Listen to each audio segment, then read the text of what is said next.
The first performer pours the baby powder inside a large beaker and adds ethanol to it by using a dropper.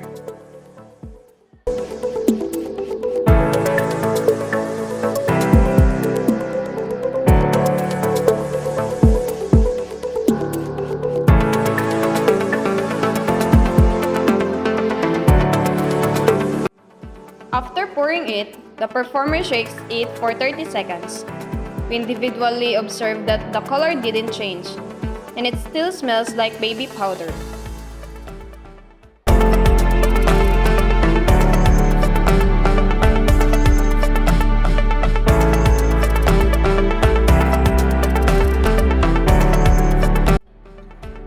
After another 60 seconds of observation, the baby powder absorbs the ethanol and becomes hardened. The finished experiments was placed in used materials.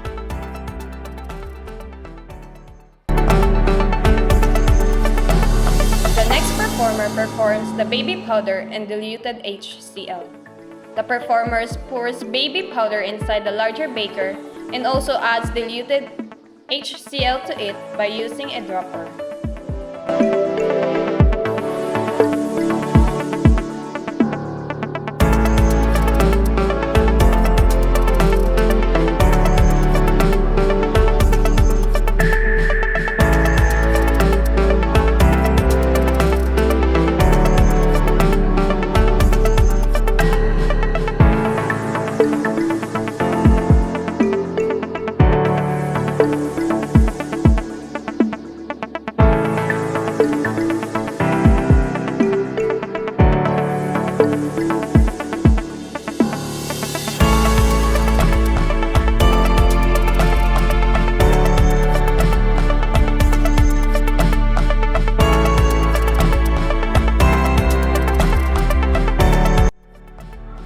After mixing, the performer shakes it for 30 seconds. We individually observe that the result of mixtures was liquid and had some bubbles.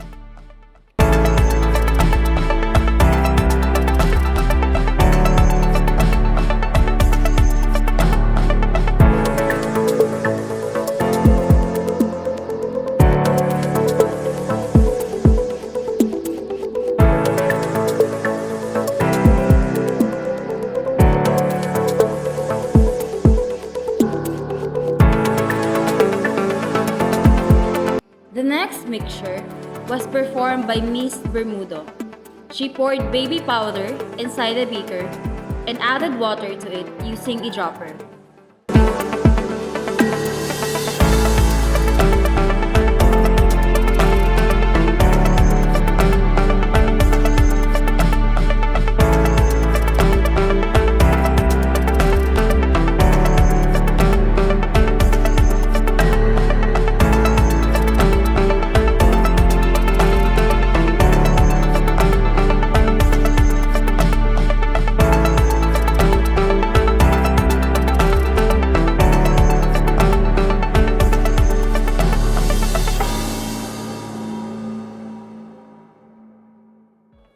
After mixing, she shook it for about 30 seconds and observed that the mixture was slowly becoming sticky.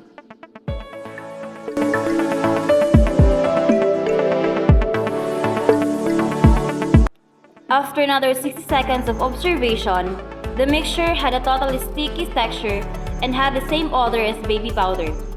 The finished experiment was placed in used materials. The next mixture is crystal mint candy and ethanol. The candy that we used was a snow bear. The first thing he does is crush the candy.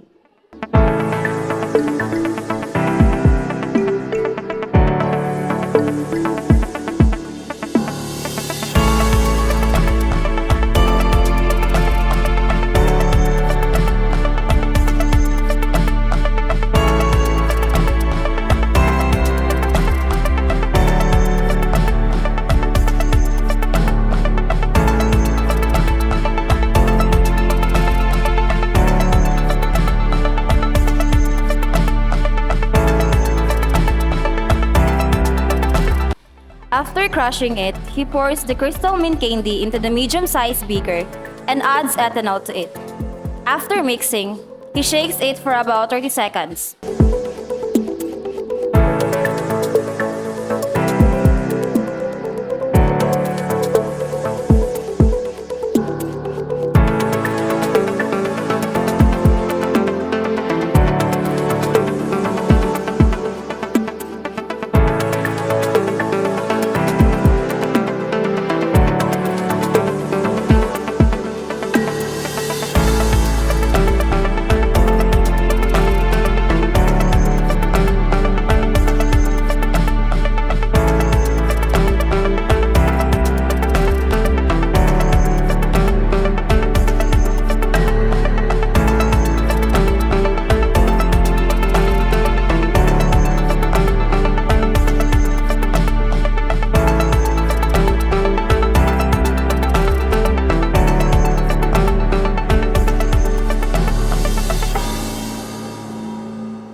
We observe that the smell of the mixture is like rugby. After another 60 seconds of observation, the crystal mint candy was still present and just dissolved slowly. Only the smell changed. The finished experiment was placed in used materials. The next mixture is crystal mint powder and the HCl that was performed by Miss Masunong. She poured the crushed candy and inside the beaker and put the HCl in it using a dropper.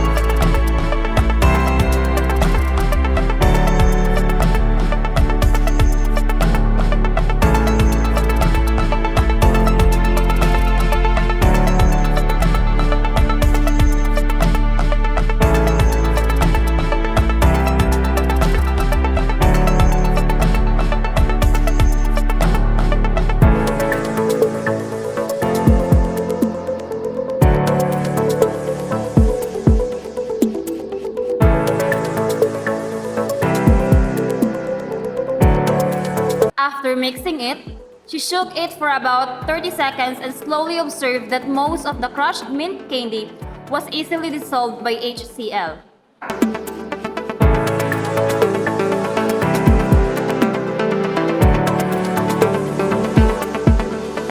After another 60 seconds of observation, the crystal mint had totally dissolved.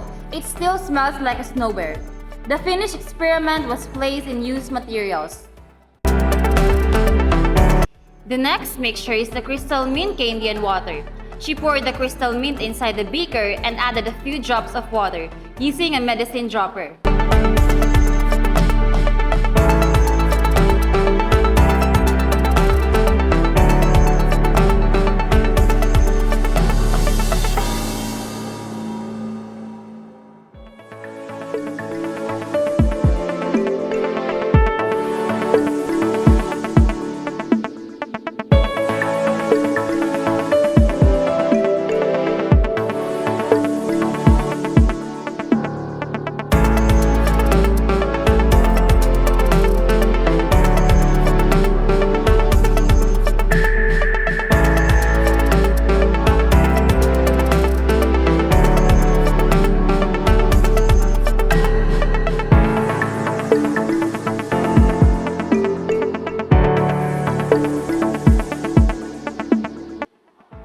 mixing it, she shook it for about 30 seconds and observed that the crystal mint candy was really hard to dissolve by mixing water.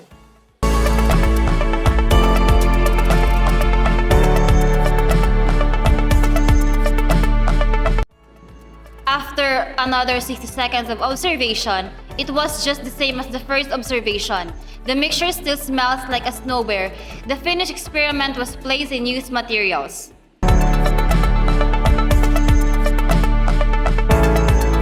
The next mixture is paracetamol and ethanol. The performer pours the crushed paracetamol into the beaker and adds ethanol by using a dropper.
After mixing it, the performer shook it very well for about 30 seconds and observed that paracetamol was not totally dissolved by ethanol. The finished experiment was placed in used materials.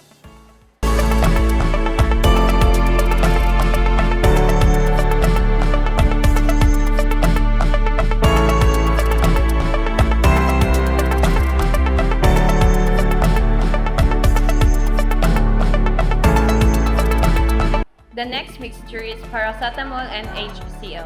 The performer pours the paracetamol inside the beaker and adds the HCl by using a dropper.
After mixing, the performer shook it for about 30 seconds and observed that most of the paracetamol was dissolved by HCl.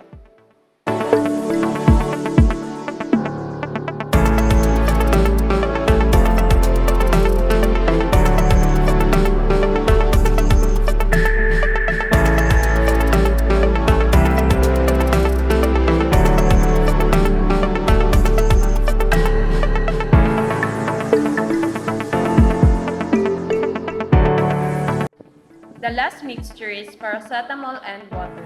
The performer pours the water into the small beaker and adds water to it by using a dropper.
After mixing it, the performer shook it for 30 seconds and observed that the paracetamol was not totally dissolved.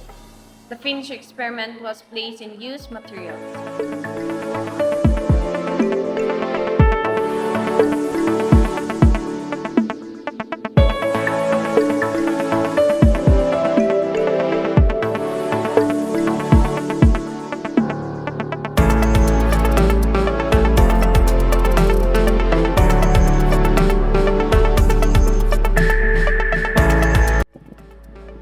We gathered all the finished adulterants and took a picture of them. In summary, the three chemicals, which are ethanol, HCl, and water, have different results after mixing them with each adulterant. Based on our experiment, we have learned what chemicals can do to those adulterants.